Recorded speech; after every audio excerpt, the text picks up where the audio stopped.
මාස 4ක් 5ක් කාලයක් ඇතුළත මට ඉක්මනට මගේ TRC කාඩ් එක ලබා ගන්න පුළුවන් වුණා. මගේ නම මාධව ප්‍රභාත්. මම ලංකාවේ මම ට්‍රක් ඩ්‍රයිවර් කෙනෙක් විදිහට අවුරුදු 5ක් වැඩ කරනවා යුනයිටඩ් අරබ් එමිරේට්ස් වල.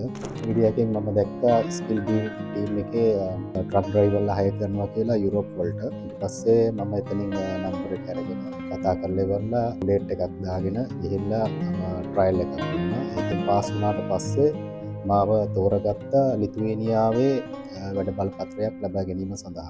මාස 4ක් 5ක් කාලයක් ඇතුළත මට ඉක්මනට මගේ TRC කාඩ් එක ලබා ගන්න පුළුවන් වුණා. ඒකට මට ගොඩක් උදව් වුණා ස්කිල් බී ටීම් එක. ස්කිල් බී ටීම් එකේ මට මූලිකව මතක් කරන්න ඕනේ mister Sahel, mister Manawa, mister Eber, miss Sofia, doctor Priyanka. Thank you skill B team.